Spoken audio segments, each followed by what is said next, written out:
Can you hear me? You hear me? Hello?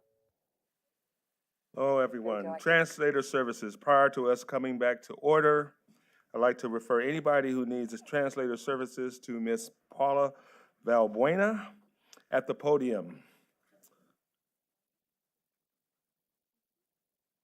Buenas tardes.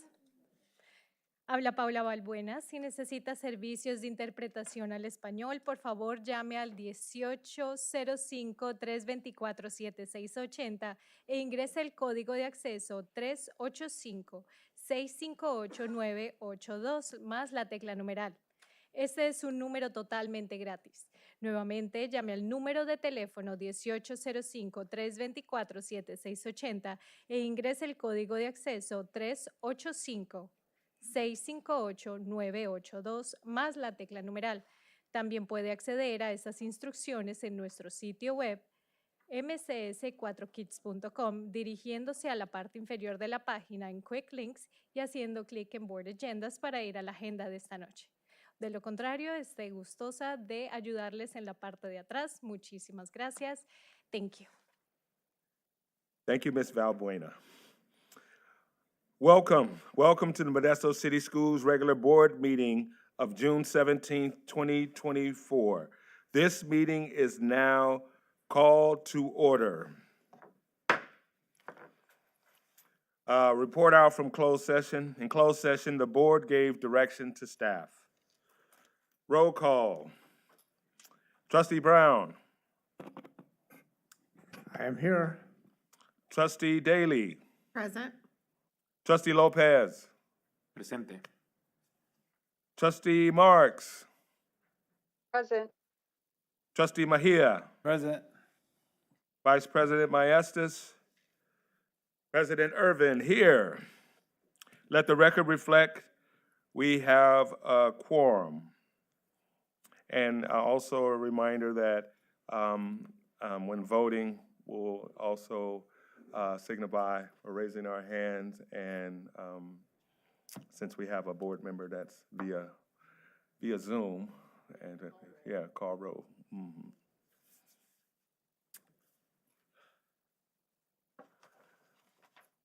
Let's please stand for a moment of silence in the Pledge of Allegiance.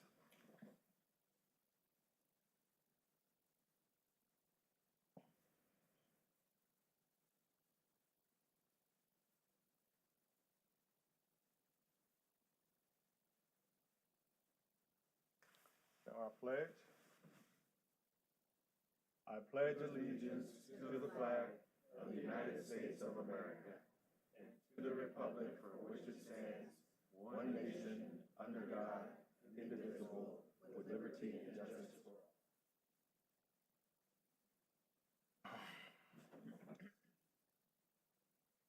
Live stream statement. Good evening, everyone.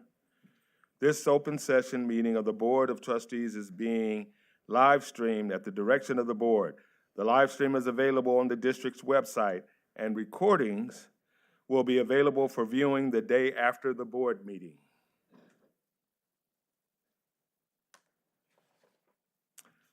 Regarding public comment, MCS has provided an opportunity for the public to provide comments. It is outlined on the agenda. The public has been given an opportunity to call in and leave a voicemail. Send us a comment via email or appear in person before the board. Any public comments received via email or voicemail following the posting of the board agenda and prior to noon the day of the board meeting will not be read aloud, but have been transcribed and printed with copies provided to each board member prior to the start of the board meeting and are available to the public. The voice and email public comments will be attached to a future board meeting minutes for approval. This practice will continue until further notice. Further, for members of the public that are interested in commenting in the future, we welcome your comments. Public comment statement, Board Bylaw 9322B.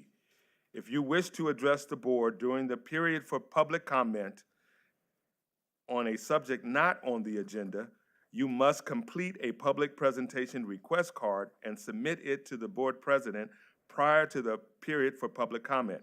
If you need assistance from our translator, please indicate so on the request card. Every person who wishes to address the board, please fill out a card. You will find the cards in the lobby. You can hand your comment card to Ms. Chambers in the back of the room, back there. I also want to remind you, if you wish to make a complaint against a specific district employee, you should follow the district's personnel complaint procedure.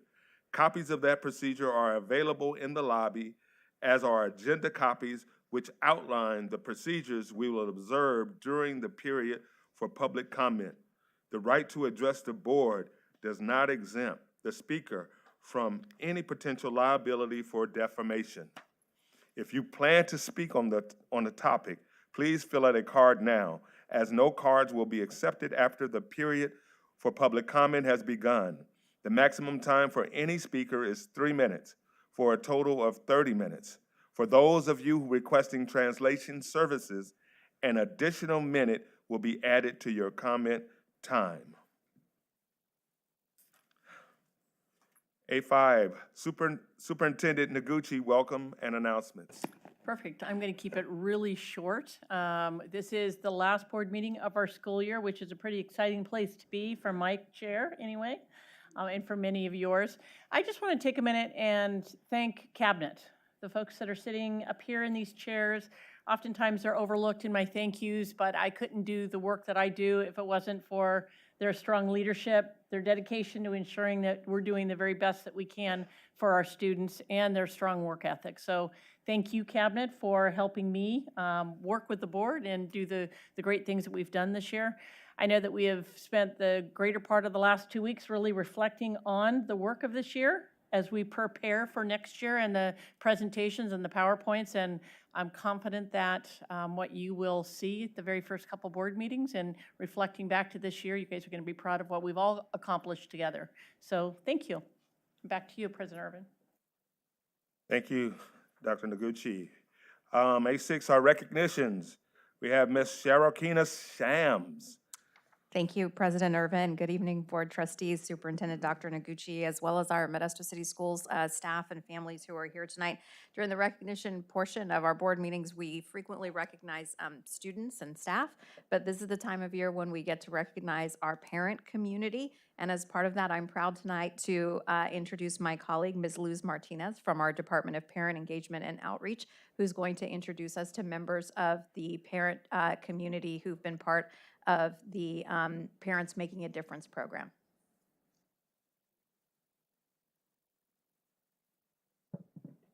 Hello, everyone. I will be presenting in English and in Spanish. Good evening, President Irvin, school board members, Superintendent Noguchi, cabinet, and members of the public. My name is Luz Adriana Martinez, and I am the Special Parent Project Coordinator for Parent Engagement and Outreach. And on behalf of my director, Mary Herrera, and our team, we would like to recognize and thank all of the Modesto City Schools parents for their parent engagement and attendance during Parents Make a Difference, the 6-part series that took place during this past school year. The series focused on developing the skills necessary for our parents to advocate for themselves and their students. Topics included school safety, special education, LCAP, school links, A through G requirements, and other resources, as well as the opportunity for their voices to be heard and to share what they felt was working within Modesto City Schools and what they would like to see change. Parents present this evening attended at least 4 out of 6 forums, some attending 5 out of 6, and others 6 out of 6. We commend our parents for their participation and attendance, and we say to them, good job, parents. Buenas tardes, Presidente Irvin, miembros de la Junta Escolar, Superintendente Noguchi, Gabinete y miembros del público. Mi nombre es Luz Adriana Martínez y yo soy la coordinadora del Proyecto Especial de Padres para Alcance y de Padres en el Departamento de Alcance y Participación de Padres. Y en el nombre de mi directora, Mary Herrera, y nuestro equipo, nos gustaría reconocer y agradecer a todos los padres de Modesto City Schools por su participación y asistencia durante Los Padres Hacen la Diferencia, la serie de 6 partes que tuvo lugar durante este año escolar. La serie se centró en desarrollar las habilidades necesarias para que nuestros padres aboguen por sí mismos y por sus estudiantes. Los temas incluyeron seguridad escolar, educación especial, LCAP, School Links, requisitos hacia G y otros recursos, además de la oportunidad para que sus voces fueran escuchadas y compartieran lo que consideraban que funcionaba en las escuelas de la ciudad de Modesto y lo que les gustaría ver cambiar. Los padres presentes esta noche asistieron al menos 4 de los 6 foros, algunos asistieron a 5 de los 6 foros y otros 6 de 6. Aplaudimos a nuestros padres por su participación y asistencia y les decimos muy bien, padres. Before we begin our recognitions, we have a parent from each area where Parents Make a Difference took place, which included West, South, and Northeast Modesto. Their names are Silvia Mendoza, Mayra Serrano, and Liliana Madrigal. Today, our parents will briefly be sharing their takeaways from attending our Parents Make a Difference forums. Antes de comenzar con nuestros reconocimientos, tenemos a un padre de cada área donde se llevó a cabo Los Padres Hacen la Diferencia, que incluyó el oeste, sur y noreste de Modesto. Sus nombres son Silvia Mendoza, Mayra Serrano y Liliana Madrigal. Hoy nuestros padres compartirán brevemente sus conclusiones de asistir a nuestros foros Los Padres Hacen la Diferencia. Silvia, adelante, por favor.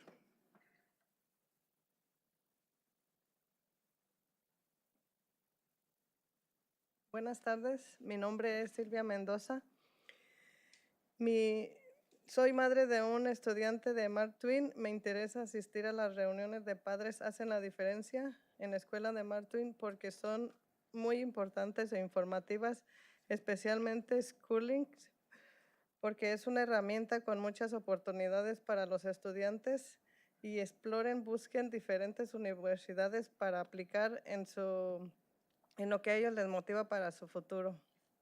A mí siempre me gusta asistir a las reuniones ya que se hacen y preparan lo mejor del aprendizaje para nuestros hijos y al mismo tiempo también nosotros padres aprendemos más para poder apoyarles en sus decisiones a futuro.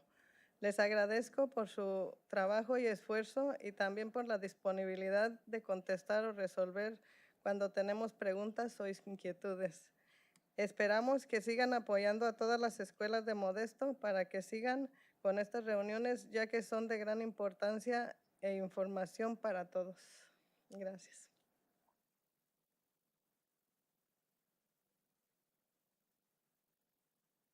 And I will translate what Silvia said. Hello, good afternoon. My name is Silvia Mendoza, and I am the mother of a student at Mark Twain Junior High. I was interested in attending the Parents Make a Difference meetings at Mark Twain School because they are very important and informative to me, especially School Links, because it is a tool with many opportunities for students to explore and search for universities and can help motivate the students in college search and lead them to success in the future. I always like to attend meetings as I know that they prepare the best for our children's learning, and at the same time, we as parents learn more to be able to support our children in their decisions in the future. I thank you for the work and effort, and also for your willingness to answer or resolve questions or concerns we may have. I hope that you will continue to support us as parents and continue with these meetings as they are of great importance and good information for everyone. Thank you. And at this time, we're going to go ahead and call Mayra Serrano.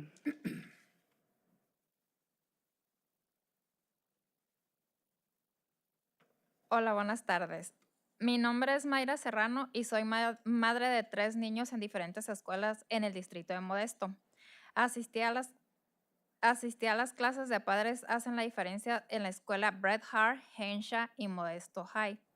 Para mí fue muy importante estas juntas porque entendí muy bien la información que brindan en cada una de las orientaciones. En mi caso puedo ayudarle a mis hijos con dudas o igual también puedo preguntarles a ellos de las nuevas herramientas que les implementan para que los orienten a seguir en sus estudios y ellos como alumnos o hijos sientan apoyados tanto como en la escuela, en el distrito y nosotros como padres en asistir a estas reuniones. Espero que sigan haciendo este tipo de reuniones para que los padres aprendamos y salgamos de dudas sobre cómo se maneja el distrito con los estudiantes y padres. Gracias.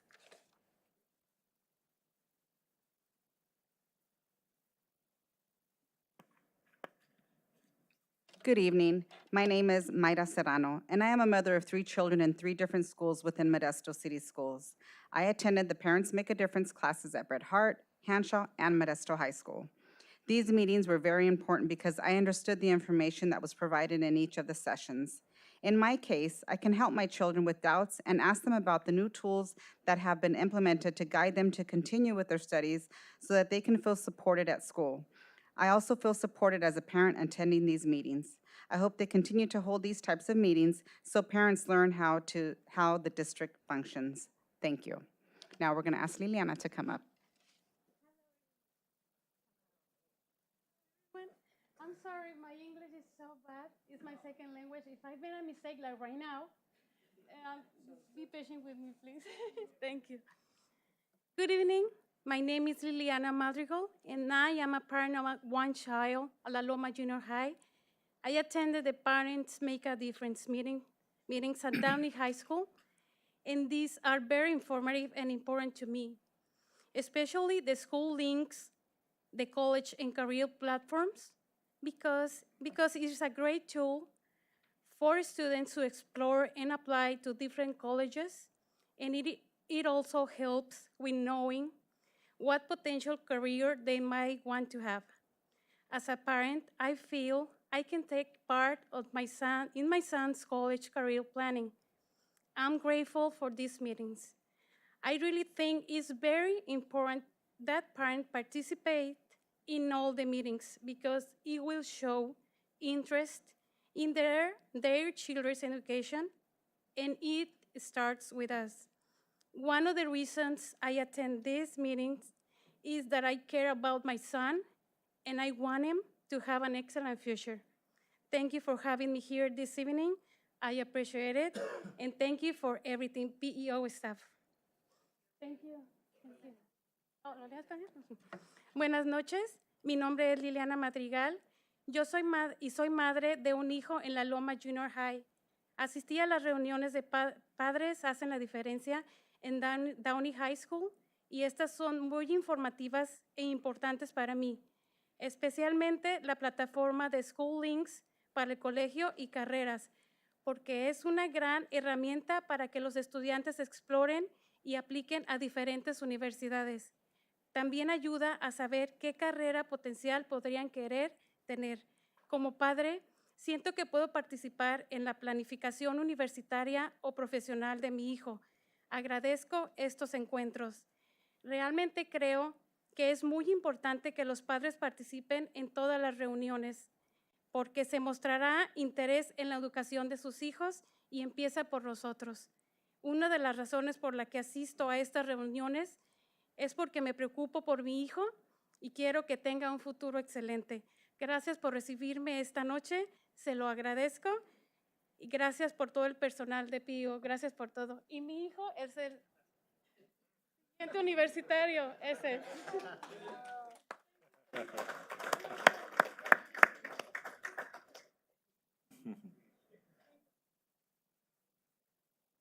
Okay. We will announce each parent to come up and be recognized, and once all parents have received their certificate, we would like parents to take a group picture with the school board members, Superintendent Noguchi and Associate Superintendent Mark Herbst. Anunciaremos a cada padre para que suba y sea reconocido, y una vez que todos los padres hayan recibido su certificado, nos gustaría que los padres se tomen una foto en grupo con los miembros de la Junta Escolar, la Superintendente Noguchi y el Superintendente Asociado Mark Herbst. Okay. But I don't know if everybody else. So vamos a llamar los nombres. Sabemos que no hay, todos no llegaron. We're going to call everybody's name. We know that there was a lot of people that are missing, but we're going to call the names that checked in with us.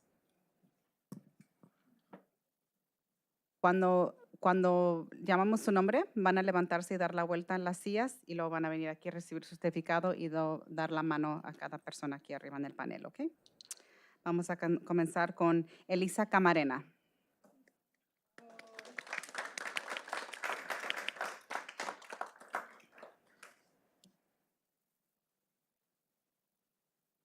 Oh, ok. So, como no hay muchos, en vez de dar toda la vuelta, dice que podemos venir aquí en el medio, ¿ok? Lilenia Camargo.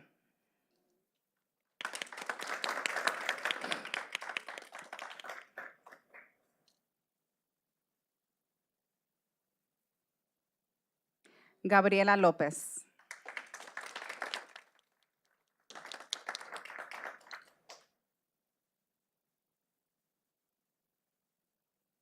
Liliana Madrigal.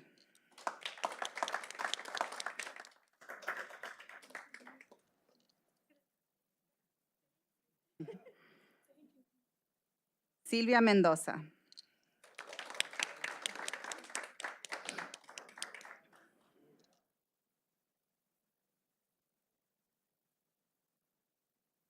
Mayra Serrano.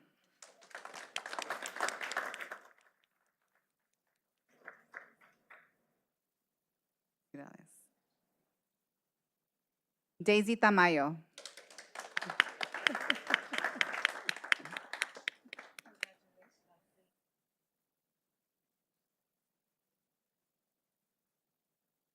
Dora Alicia Tejeda.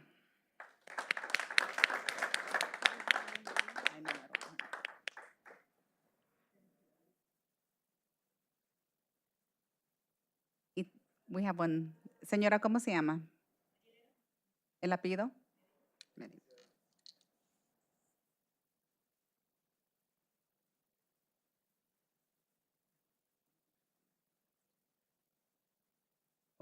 María Elena, ¿tiene otro apellido, señora? Oh, María Elena Medina, sí, sí, sí.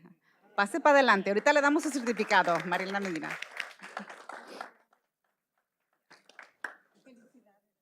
Ahorita se lo damos, señora, ok, gracias. We'll give it to her outside.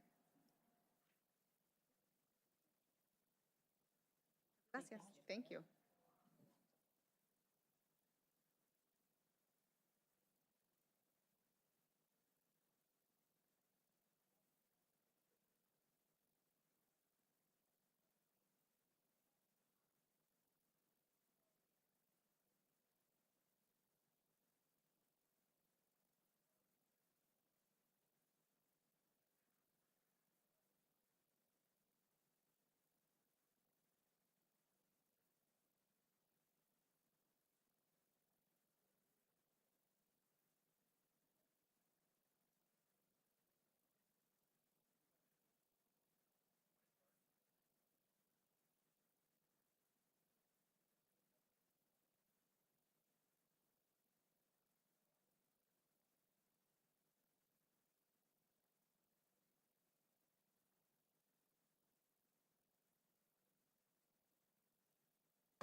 Yeah.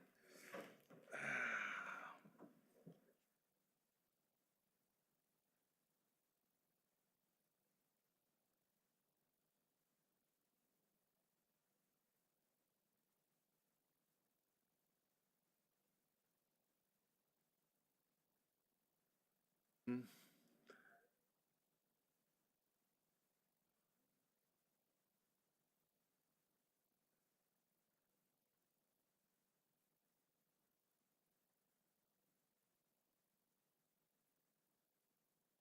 Well, thank you, Chief Communications Officer, Ms. Shams.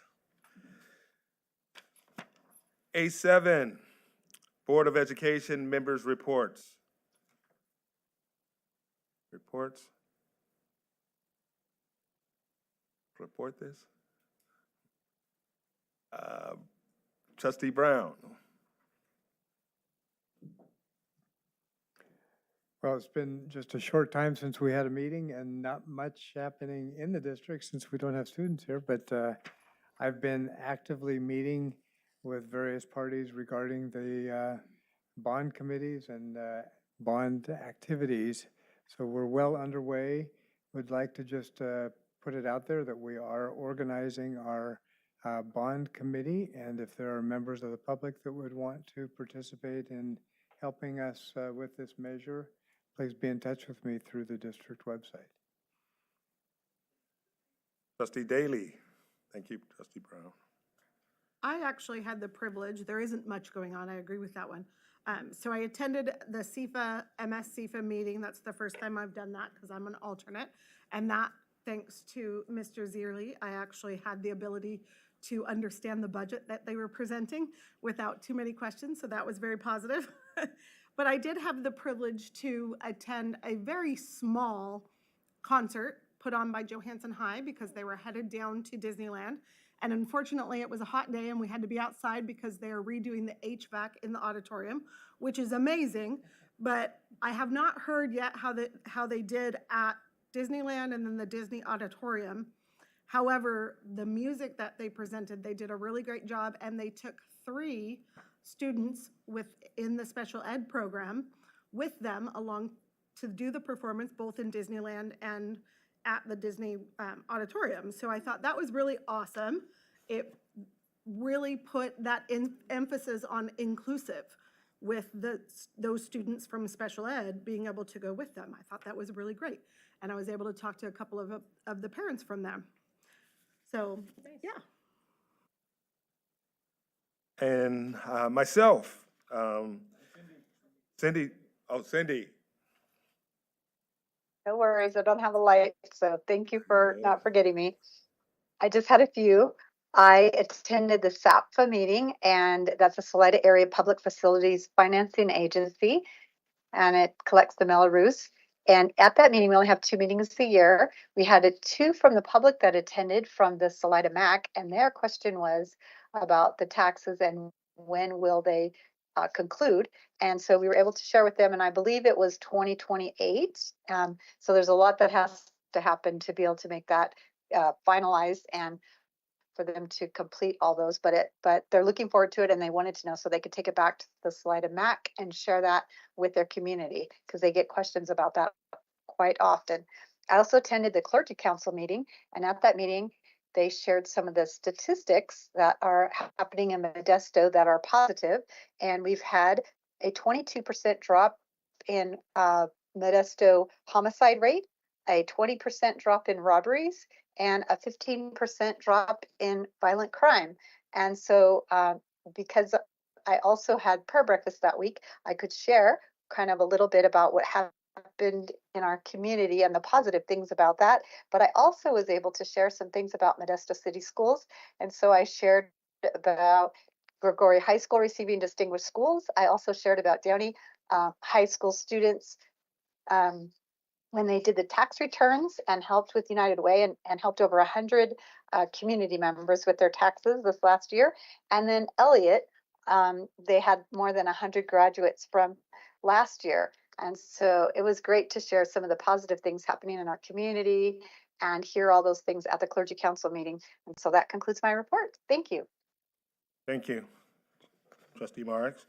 I was also lightly busy, but I got a chance to go to several of our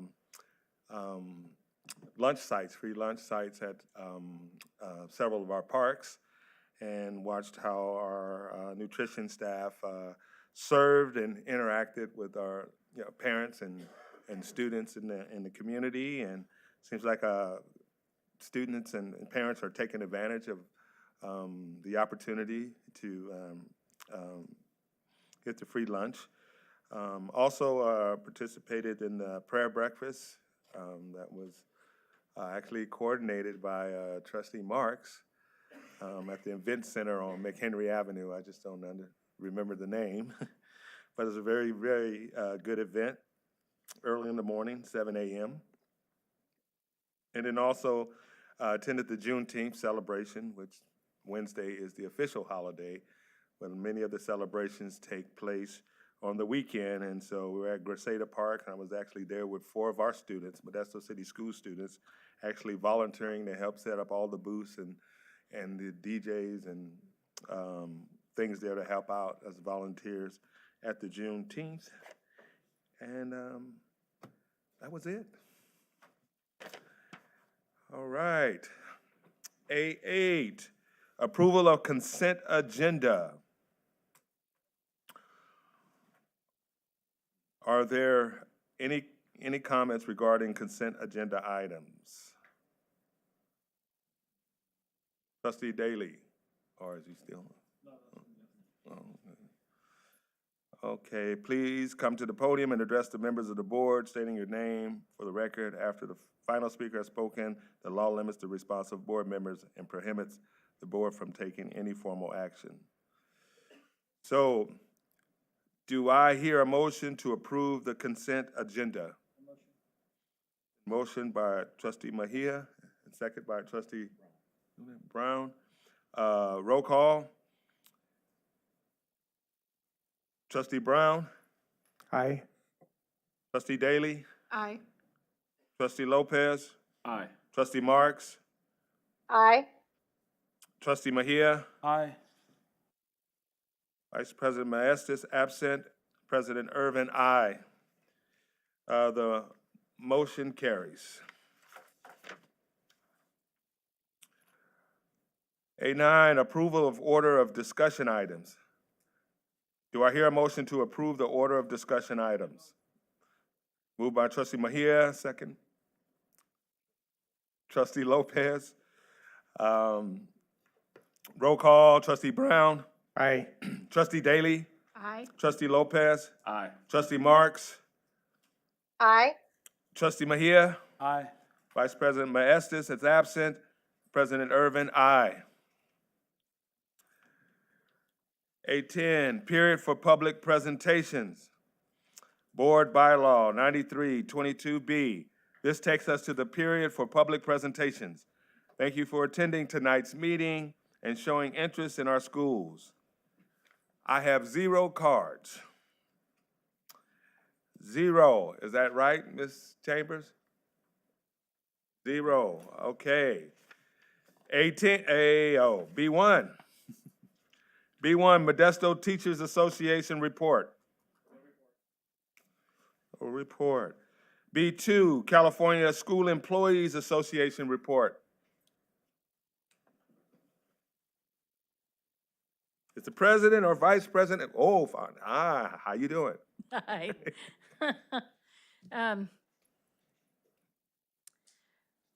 Thank you for the time to address you tonight, President Irvin, School Board Trustees, President or Superintendent Noguchi, and Cabinet. I come before you tonight with not much prepared, but looking forward to the opportunity to relook at our 23-24 contract, because MTA's now finalized theirs and the school board's approved. And so it gives the opportunity for California School Employees Association Chapter 007 to reopen negotiations to cover that difference. We're looking forward to that opportunity. I know a lot of effort was made to try and get that to happen before the end of the month, but it just didn't work out for us. But we look forward to opening that later. I am amazed at how many students are attending summer school. We have so many. I wish I had the exact number, but it amazes me how many kiddos are taking advantage of that opportunity, and how many people, both certificated and classified staff, that affects, and how many managers as well. I'm grateful for the opportunity to see that happen and help it come to fruition. I hope our children, our students, are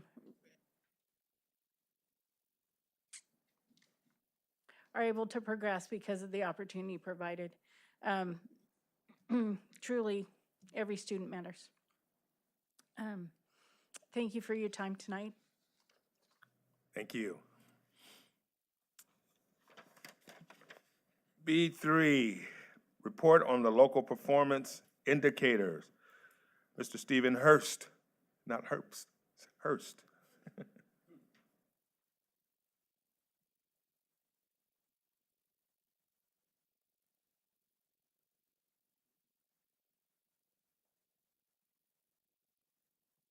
I hope you have it.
That's the report. Do you have the PowerPoint? That's the report. There should be a PowerPoint also.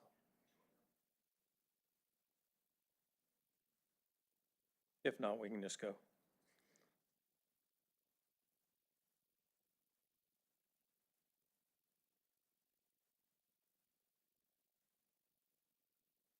All right. Okay, looks like we have the PowerPoint. So good evening, Board President Irvin, members of the board, Dr. Noguchi, and cabinet and community. My name is Steve Hurst, Director of State and Federal Programs. I'm here to provide the annual report on the local performance indicators. The purpose is obviously for that presentation. It is to meet the California requirements that the local performance indicators are reported to the board as part of the presentation for the LCAP approval, which we will do following this, as well as to post them to the California dashboard. Collective why that we all have is that every student graduates with the skills, knowledge, and character traits essential to thrive and contribute to society, which the local indicators are in support of. From a goal alignment district standpoint, it aligns to all 5 of our strategic goals, which relate to what we need for our students to do. The State Board of Education approves standards for the local indicators that support the local education agencies or districts in measuring and reporting their progress within the appropriate priority areas.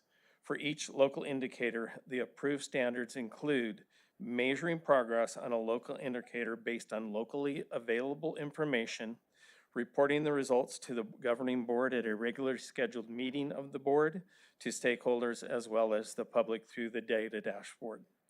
For each applicable local indicators, districts are assigned one of 3 performance levels: met, not met, or not met for 2 or more years. The local indicators include basic services and conditions, implementation of state academic standards, parent engagement, school climate, and access to a broad course of study. These are the 5 areas that the districts report to out of the 8 priorities the state has identified. Basic services are priority 1. relates to the appropriateness of teacher assignments, access to curriculum aligned to instructional materials, and facilities that are safe, clean, and functional. This information is actually already collected through the school accountability report card and reported on a yearly basis. Based on this information, Modesto City Schools has met this indicator for this school year. Implementation of state standards priority 2 is schools are using a state-supplied rubric to gauge their access and success in implementing the curriculum that is aligned to the adopted standards in all content areas. Using this rubric, Modesto City Schools has met this indicator. Parent engagement, which is priority number 3. School districts must provide a narrative summary of their progress towards seeking input from parents and guardians in school and district decision-making and promoting parental participation in programs such as the Parents Make a Difference that we just recognized this evening. Modesto City Schools every year has been administering online surveys as part of this process, as well as hosting various different parent forums, informations, and meetings. Parent engagement and outreach has focused on increasing parent engagement through multiple events and a variety of topics as highlighted. And for this area and for what we've done in this area, Modesto City Schools again has met this indicator. School climate, which is priority 6. Schools must provide a narrative summary on the local administration and analysis of a climate survey that captures a valid measure of student perceptions of school safety and connectedness in at least one grade within the grade spans K-5, 6, 8, 9 through 12. Modesto City Schools administered a student climate survey this year to students in grades 3 through 12. And based on the responses in that survey, Modesto City Schools has met this indicator. Access to a broad course of study, which is priority 7. School districts must annually measure their progress to the extent which students have access to and are enrolled in a broad course of study that includes the adopted courses of study specified in California Education Code for grades 1 through 6 and for grades 7 through 12, including the programs and services developed and provided to what is referred to as unduplicated and students and individuals with exceptional needs. The current LCAP that we have supports a variety of programs that provide this access in addition to the course of study that we provide for all of our high school, junior high, and elementary students. And again, Modesto City Schools has met this indicator in all areas. Modesto City Schools for this school year has met all 5 of the local indicators that are measured by the state and must be reported. So as our next step, we will be reporting the outcomes to the California dashboard through the MyEdConnect, and those will be reported on the October dashboard as part of the California dashboard for Modesto City Schools. And with that, I'll turn it back over to you, President Irvin. Thank you, Mr. Hurst. Are there any comments from the public? Seeing none, are there any comments or questions from the board?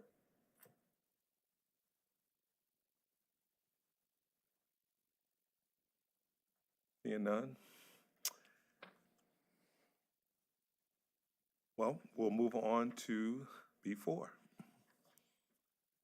Approval of the Local Control and Accountability Plan, LCAP. Again, Mr. Hurst. Thank you, President Irvin.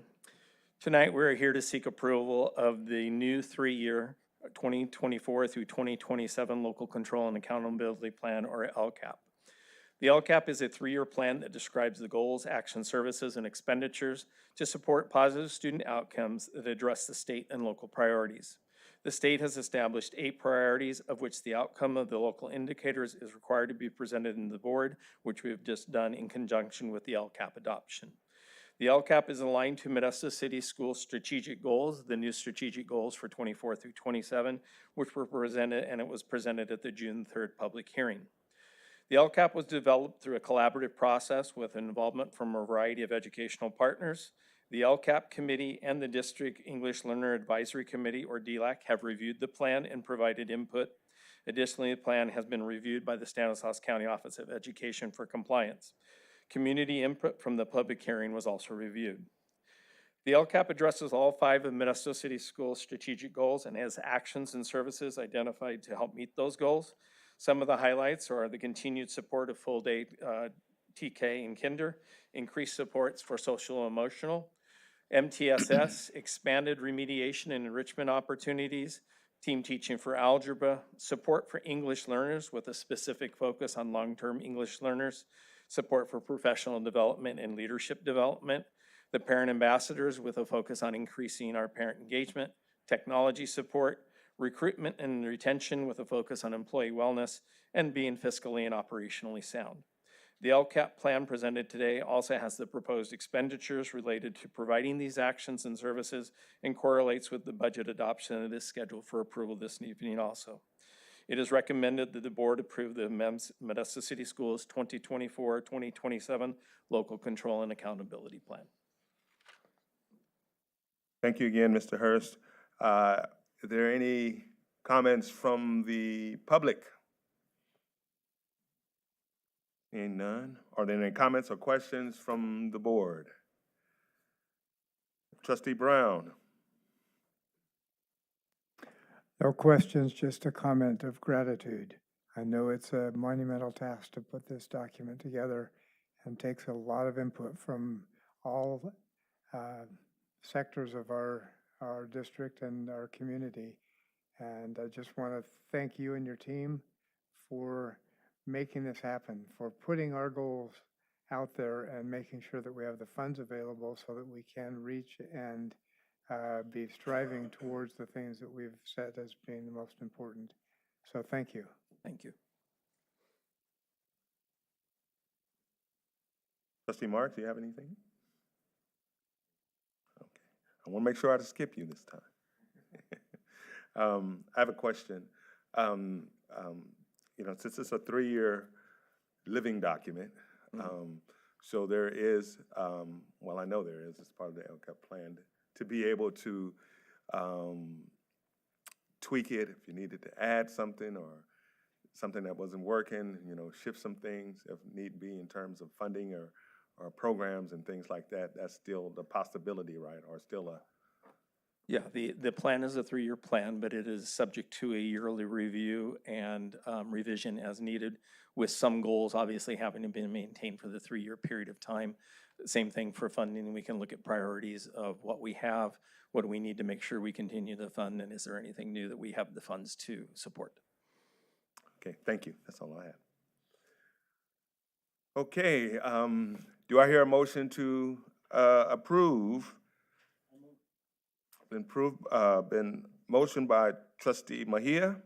I'll second by Trustee Daly. We will move to a roll call. Trustee Brown. Aye. Trustee Daly. Aye. Trustee Lopez. Aye. Trustee Marks. Aye. Trustee Mejia. Aye.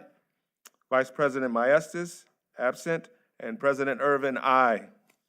Motion carried. B5, approval of certification of the 2024-2025 budget for all funds and authorization to transmit copies to local and state agency. Mr. Tim Zerley. Thank you, President Irvin. Good evening, trustees. During the June 3rd board meeting, a public hearing was held to present the 24-25 proposed budget.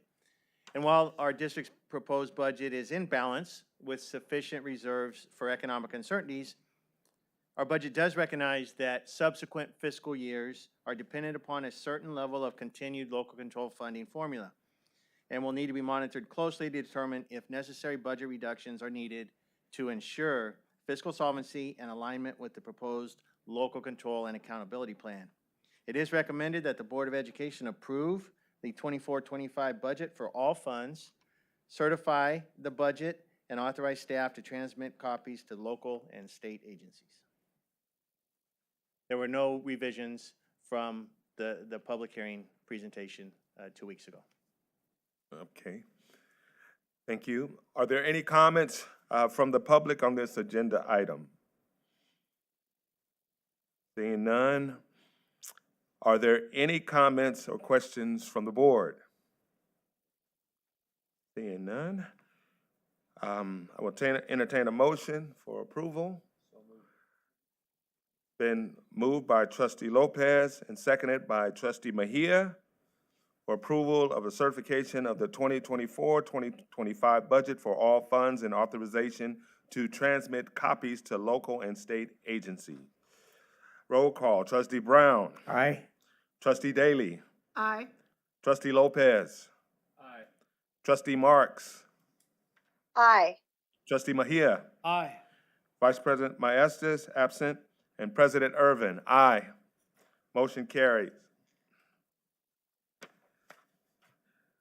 Approval of resolution number 23/24-31, adopting the education protection account for fiscal year 2024-2025.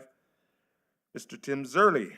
Thank you again. This is an annual resolution that happens following the approval of the budget, as we just did. The Education Protection Account, or EPA, was created as part of Proposition 30 that was authorized by voters in November of 2012. The EPA, in concert with state aid and property taxes, are the three funding sources used to satisfy entitlements to local education agencies through the local control funding formula. Pursuant to Article 13, Section 36 of the California Constitution, districts are required to determine how the monies received from the Education Protection Account are spent in the school or schools within its jurisdiction, provided the governing board makes the spending determinations in an open session of a public meeting. The language in the constitutional amendment requires that the funds shall not be used for salaries and benefits of administrators or any other administrative costs. It is recommended that the Board of Education approve Resolution 2324-31, adopting the Education Protection Account for fiscal year 24-25, and as noted in the resolution, 100% of the funds go to teacher salaries and benefits. Are there any comments from the public on this agenda item? Seeing none, are there any comments or questions from the board? I move approval. It's been properly moved by trustee Brown to approval of resolution number 2324-31, adopting the Education Protecting Account for fiscal year 2024-2025. Second by trustee Mejia. All in favor, roll call. Aye.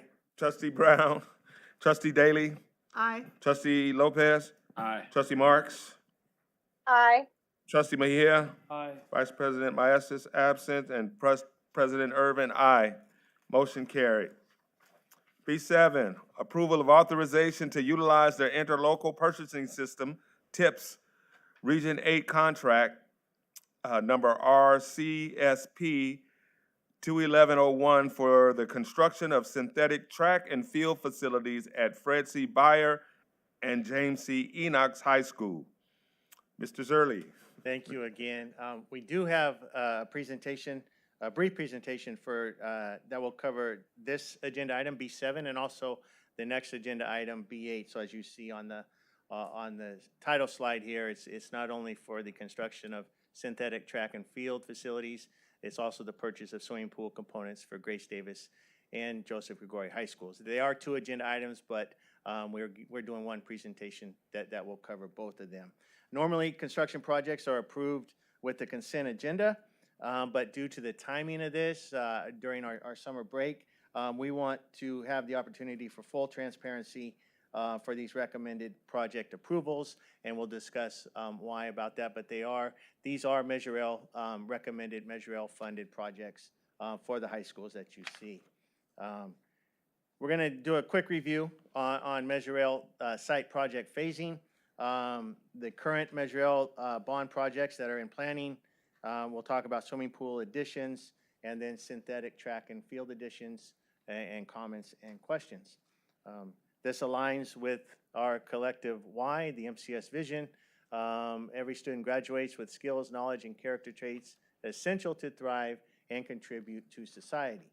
And also aligns with strategic goal 4.3, investing in school facilities and infrastructure with a focus on sustainable initiatives, health and safety, and engaging learning environments. Measure L provides us with approximately $245 million. $198 million came from the bond measure itself. And then assuming that if there is a state bond passed this November, we are eligible, or when the next state bond is passed, we're eligible for approximately $47 million in state funding through our eligibility for our high schools. At a board workshop on February 27th of 23, the board provided staff input on the phasing of high school bond projects, similar to what we did with the elementary schools for Measures D and E. And as we know, a bond program lasts several years, and these schools were ranked by the sites with the greatest amount of needs. This was a phasing, so we asked the board, what is your input as to what you would like to see first? And the reason we want to have this discussion during open session is because we're targeting schools that are at the bottom of this list or at lower phasing, but there's a reason why we're bringing this forward tonight. Currently, these are Measure L high school facility projects. We are installing right now perimeter fencing at 6 of our high schools. Modesto High will get fencing when their construction project is completed. And then solar parking lot carports, Davis, Downey, Beyer, Johansson, and we just started this summer, just started June, Enox and Gregory. So these are projects that are currently underway right now. These projects are in final design planning. And these are long lead time projects that are either just beginning or will start in the fall. And months are required to design, engineer, and receive approval to begin. We've been talking about Elliott High School, Modesto High School for months with the passage of Measure L in November of 22. And so you can just see how long it takes for some of our longer lead projects to get final approval and to begin. And the final approval comes from, you'll hear it, DSA, but that is the Division of State Architects. So until we get final approval, projects cannot begin to be constructed. To align with the project phasing plan, master plans have been completed for Davis, Downey, and Beyer High Schools. So we have completed master plans on, and a master plan tells us, okay, where would future fields go? Where would future buildings go? Where would future parking lots go? That's a master plan. So future administrations, future boards will already be able to see, okay, what's when that building comes, where's it designed to go? So those are complete. Planning for athletic field projects are underway for Davis and Downey High Schools. Those after meeting with staffs at both of those schools, receiving input. Projects around athletic stadium facilities. Those were the highest priority that the staffs came up with. And so you can see here what we are planning, and we are planning, nothing's been finalized yet for those schools. In addition, we've assigned architects to plan renovating existing science classroom and labs at Downey, Beyer, and Davis High Schools. We have held informational meetings with teacher representatives from the science departments at each one of those schools there as well. Since not all high schools have a pool and synthetic track and fields, we have been conceptually planning for new pools, or a replacement pool at Davis and a new pool at Gregory, and new track and fields at Beyer High School. These are not stadiums. These are simply a track and field, synthetic field, all-weather track. We'll talk more about that, but it's not a stadium. But as I mentioned earlier, they have been master planned for future administrations, future boards, if they ever want to know when funding is there, where a stadium is going to go. We have it designed at every high school for future, when funding allows for future decisions. So why now are we talking about Beyer, Gregory, and Enox? I mean, those were 3 schools that were lower on the priority phasing list that the board came up with. These are projects that less time is needed for design planning and DSA project approval. So when we talk about a track and a field, we're really talking about an upgrade to PE space. We already have grass out there in the field. We already have a track. It's a dirt track.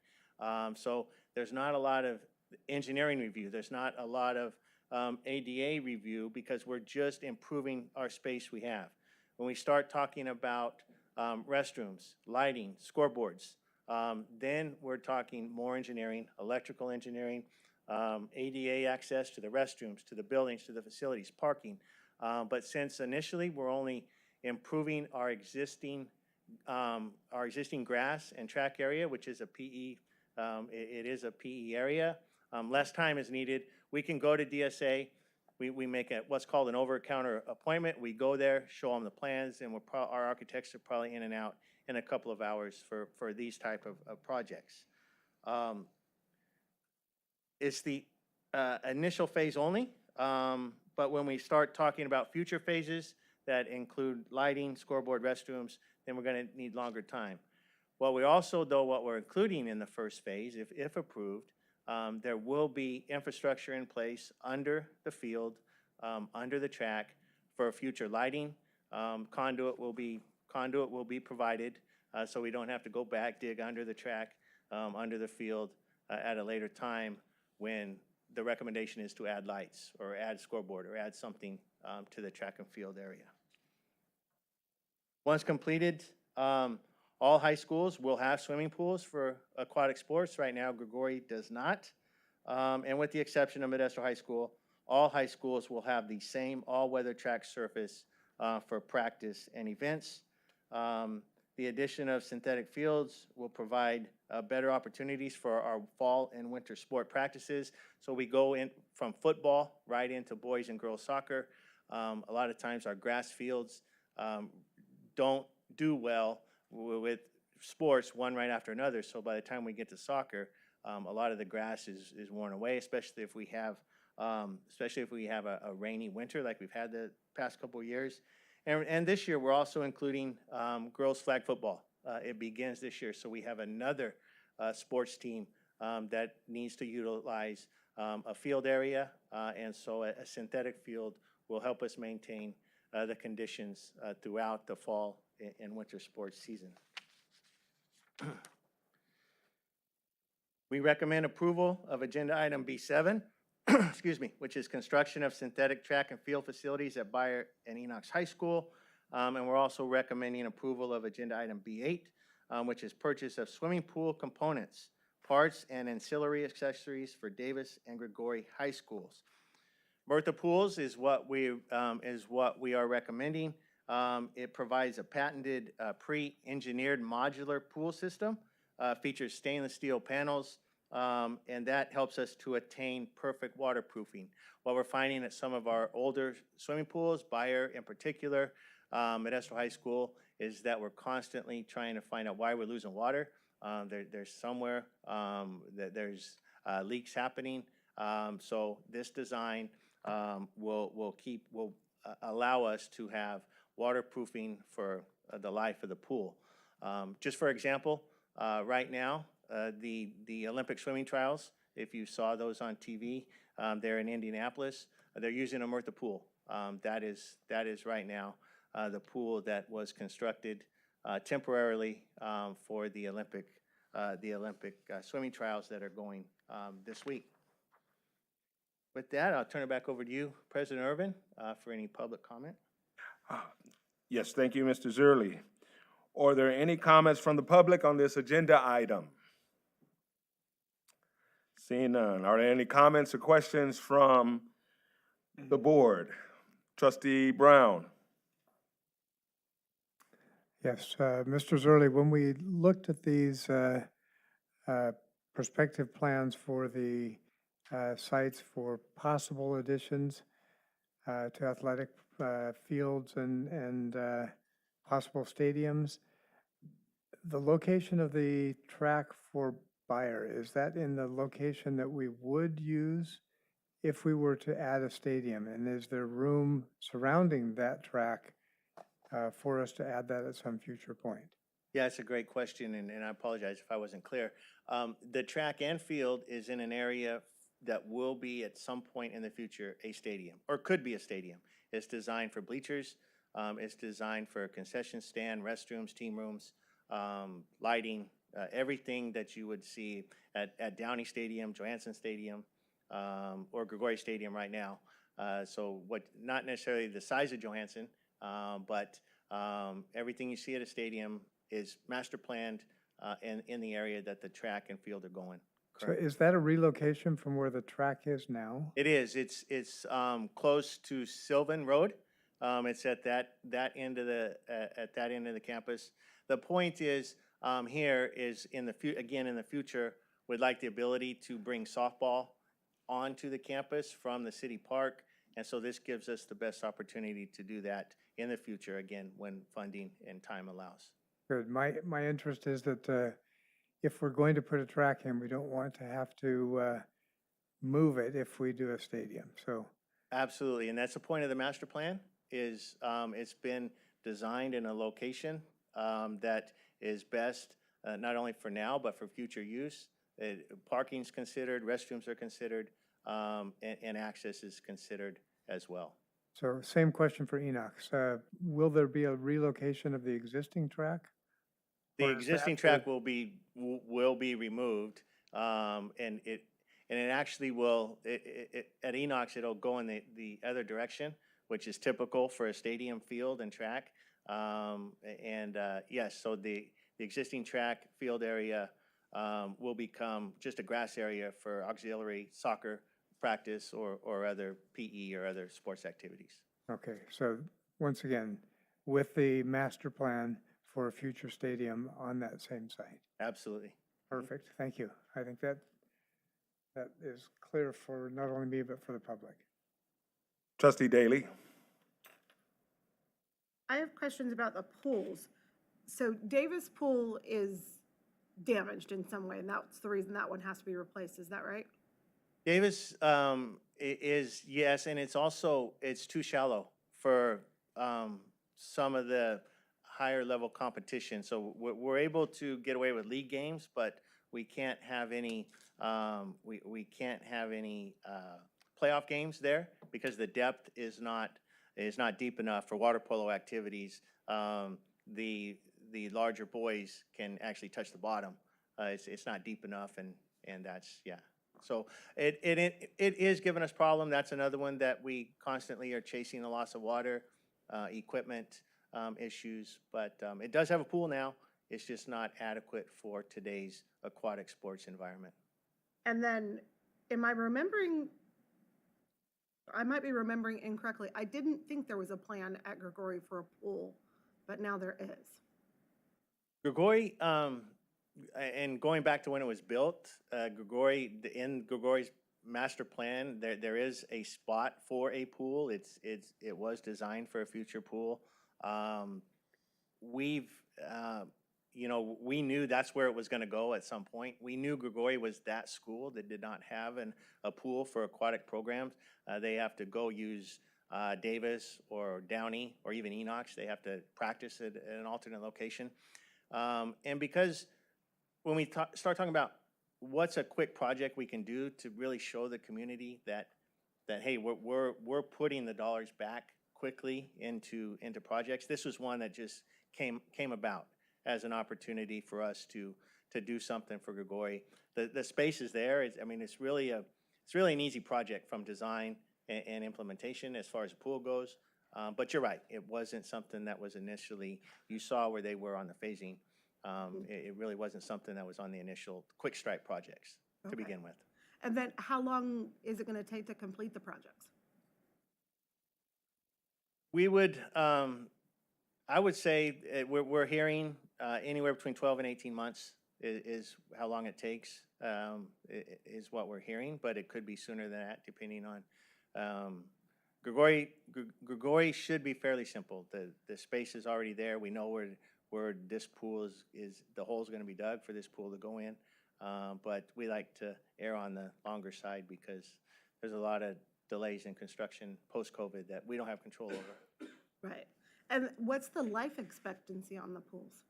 This one has the 30 years, I think, is what this one is. But What they're telling us is that it's not like a plaster pool, a gunite plaster pool, where you have to replace the plaster after a number of years.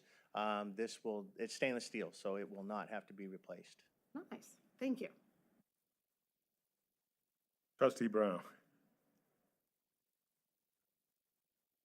Just to answer your question, Trustee Daly, we hear constantly from the parents of students as to the difficulty of moving them to and from practice locations, the amount of time that adds and the amount of time it takes away from their actual practice time. And it's not only, so Gregory, just because of its location way to the north in the district, becomes even more of a problem. I know that swimming is, the swimming-related sports are not the only ones that are feeling that distance challenge. So. And I Anyway. forgot, I forgot to mention one other advantage to doing this pool system now, why we're doing it. We are utilizing 2019 pricing, so it's called a piggyback bid. A school district went out, bid this type of pool and in 2019. And so we're able to get pricing from 2019. It expires at the end of July with our next board meeting, July 29th. And if we were going to move on this, and we're getting a 2-pool discount, that's another reason why Gregory was kind of considered at this time as well. They're giving us a 2-pool discount, and we're getting 2019 pricing. We're hearing that because of steel, it could be after July, it could be a 20-25% increase in components. So that's another reason. I apologize, I should have mentioned it earlier for doing this now. Yeah. Trustee Marks. Thank you so much. Oh my goodness, I'm so excited to hear about the pools and because I hear a lot from the parents at Gregory and the staff there and how much they are looking forward to getting a pool someday. So this looks like it'll be sooner rather than later. So I'm happy about that. And as a parent who had to drive my students, my son was in water polo at Modesto High, and the pool went down and we had to drive to Johansson every day. And so we had to be there at 5 a.m. For practice every day. So you can imagine what some of these parents are going through when they have to go drive their students so far away to different places to get that practice. So I'm looking forward to that. And I'm really excited to hear all about the new track and fields at the different schools and possible stadium locations. I know that's been something that we delayed at Enoch's because we could only do a stadium at one school and a pool at the other at the time. So we promised the public as soon as the funds were available, we would be able to do those in a future project. So I'm really appreciative of the public for allowing us to use the tax dollars in a way that is completing the promises that we made in 2000, I think it was 2001 when we put those on the ballot. So it was a long time ago, but it's neat to see what's happening today. And I'm excited to hear how we were able to piggyback on these other pools and be able to get the 2019 pricing. So that's even an additional plus to it. So thank you so much. Yes, I remember that too. I remember seeing the master plan for Enoch's and had a stadium on there on the board back when I worked with the district. And then all of a sudden they said cost overruns and all the other stuff that wasn't going to happen at that time. So it's good it's able to, 23 years later, but hey, better late than never. So yeah, really good job in that and really good job in saving us money to get to 2019 before inflation rate, so good deal. Thank you. All right, it's been moved by Trustee Mejia. Oh, I am. I'm going to do B7 first, and then I'm going to do B8 afterward. Did we go to the public? We do Yeah. public comment. We already did that. Yes. Been moved by Trustee Mejia, second. Trustee Brown. Roll call. Trustee Brown. A loud aye. Trustee Daly. Aye. Trustee Lopez. Aye. Trustee Marks. Aye. Trustee Mejia. Aye. Vice President Maestas, absent. President Irvin, aye. Now we're going to go on to approve B8, approval of authorization to utilize Weisborn Unified School District's bid package number 4 for the purchase of swimming pool components, auxiliaries, and ancillary accessories for Davis High School and Joseph Gregori High School. Are there any comments from the public on this agenda item? Seeing none, are there any comments or questions from the board? I entertain a motion. Sure, I'd love to. Is in motion by Trustee Brown, I'll second. second by Trustee Daly. Oh, Trustee Marks. That other female voice. Yes. Seconded by Trustee Marks. Roll call. Trustee Brown.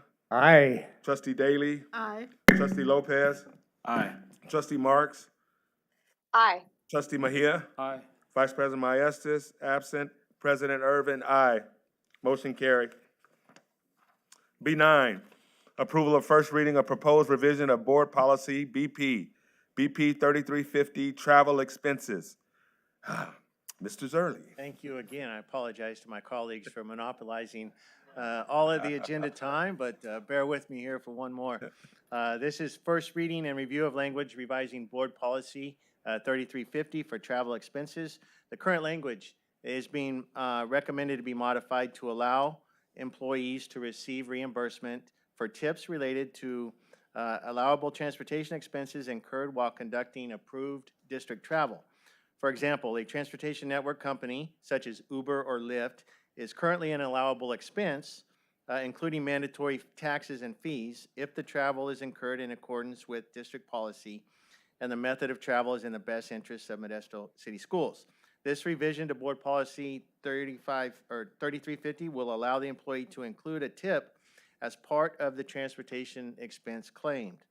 The Business Services Handbook, as referenced in Administrative Regulation 3350, will be revised to include a maximum allowable tip for transportation network company travel. AR 3350 is attached for reference only.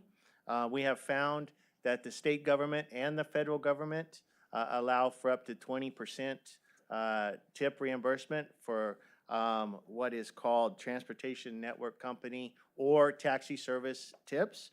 So it is recommended, we are recommending to approve the first reading of board policy 3350, travel expenses. Are there any comments from the public on this agenda item? Seeing none, are there any comments or questions from the board? Seeing none? Oh, yes, I do. What? Oh. Only see Brown. Brown? Oh, okay. Oh, okay. It showed up on the thing last time. Oh, okay, there we go. There we go. Trustee Brown?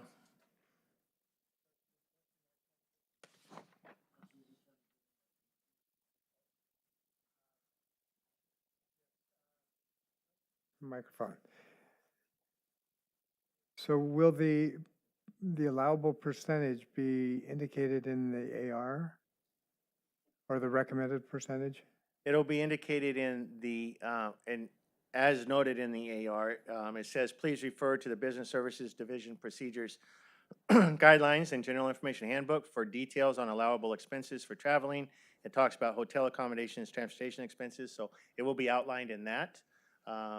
We can attach it as the AR, but that's how we handle the how Okay. of the administrative regulation for these type of expenses. So we'll authorize the payment of tips in the policy, but how that's handled will be in the AR. Correct. And what all we're asking to the revision to the board policy is to remove tips or gratuities from the not reimbursed sentence. So. Good, thank you. Trustee Marks? So my understanding is all of these are for paid government trips by the district.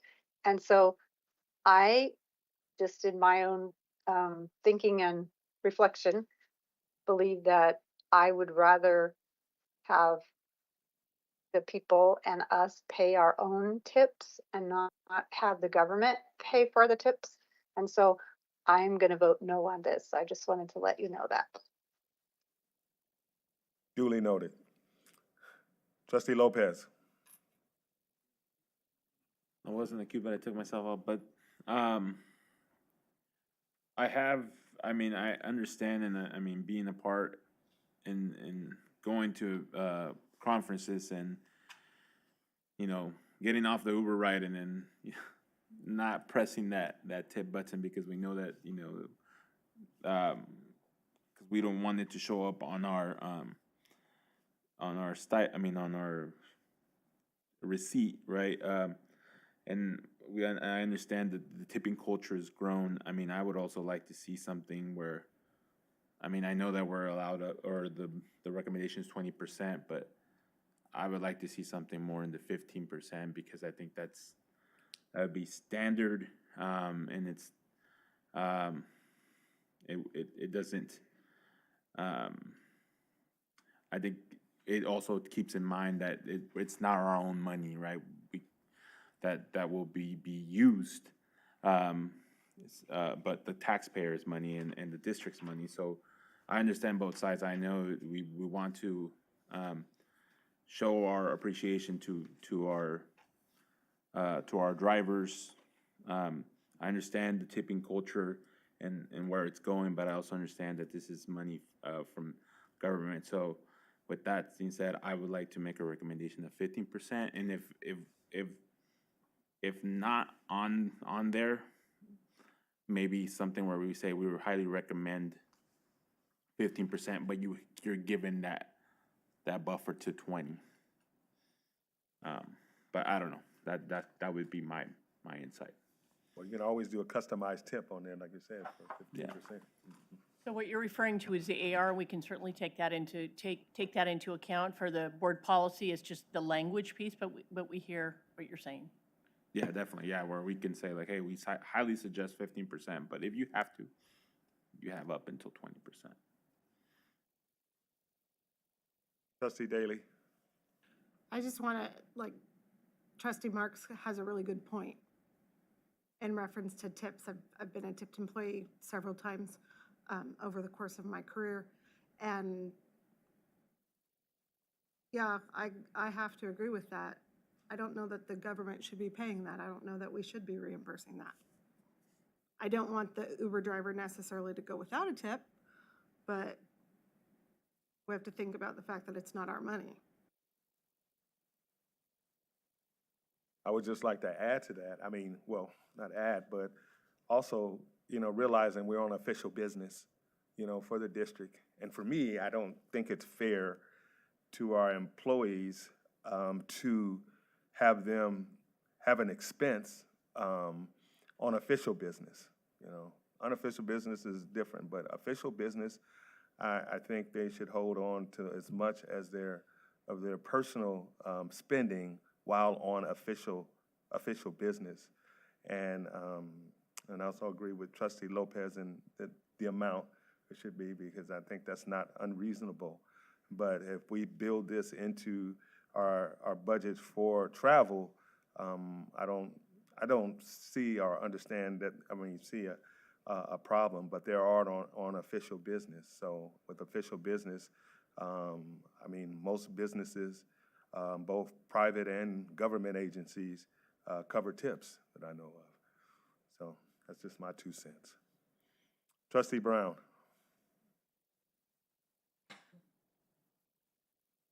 Yeah, this does not relate only to board members and our travel. There may be several district employees who are requested to travel frequently, and I don't want to place an undue burden on individual employees to feel that they have to pay the tips themselves when it's the tip becomes part of the fair wage for the person who's providing the service. And like President Irvin indicated, it is authorized for other government agencies to cover these tips. So I think that we need to, in fairness to the employees, change this language. And I would like to make, and correct me if I'm wrong, this would only apply to traveling days, right? So if you're going from your home, or sorry, not your home, but from from airport to hotel or meeting space, and then meeting space / hotel back to airport, that's where that would apply. So if, for example, you go to, I don't know, we were talking about Kentucky earlier today, and you were to go and you were there for 5 days, and there's 2 days, day you come and then you go, right? Those 3 days in the middle, that wouldn't apply. Those expenses would be, if you go out and sightsee and go in an Uber ride, that's on you and that's on your expenses, but that's your thing.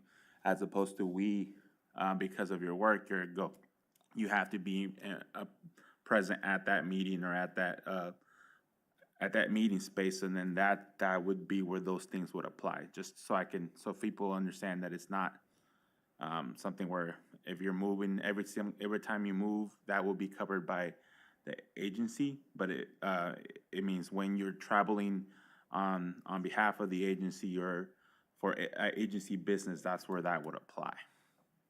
That is correct. We currently restrict it to airport to hotel. Typically, the hotels are in the location of the convention center. But if somebody wants to go have dinner or go visit a relative, that's on their own. That's not part of our current allowable expense reimbursement, and will not be, as you state. Okay, are there any comments on this agenda item from the public? Seeing none. Any other comments or questions from the board? Motion by Trustee Mejia. Excuse me. Second by Trustee Brown. Roll call. Trustee Brown. Aye. Trustee Daly. Nay. Trustee Lopez. Aye. Trustee Marks. Nay. Trustee Mejia. Aye. Vice President Maestas, absent. President Irvin. Aye. Motion carries.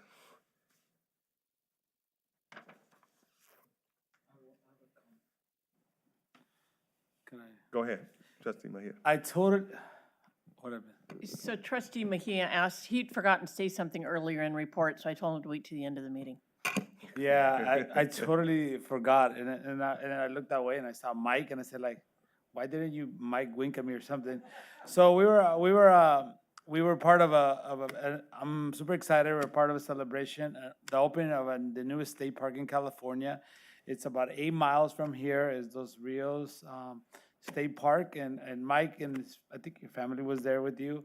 It was so exciting, the opportunity for our students, for our community to visit a state park. It was so incredible. There were so many people there. I was blown away. I thought it was gonna be like 20 or 30. It was like a packed place, like standing room only. There's lots of excitement, and there's lots of future plans that are gonna get feedback from the public in terms of what can happen. It was just an exciting.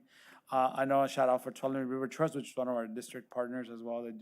They're one of the big partners that make that happen at the beginning stages, and then River Partners and a bunch of other agencies, a lot of local community helping out plant trees and restore that area. We saw other previous board members there as well.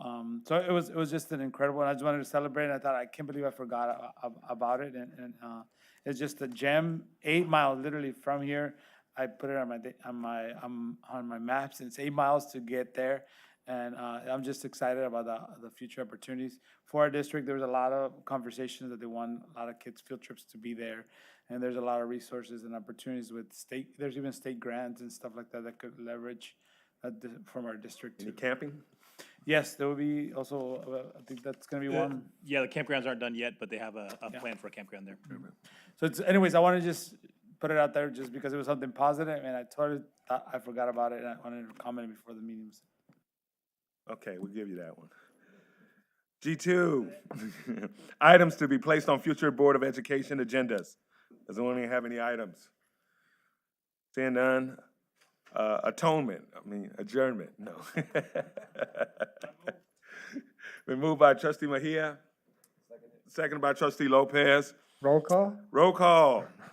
Trustee Brown, Yes. trustee Daly, Aye. trustee Lopez, Aye. trustee Marks, Aye. trustee Mejia, Aye. Vice President Maestas absent, and President Irvin, aye. Thank you all.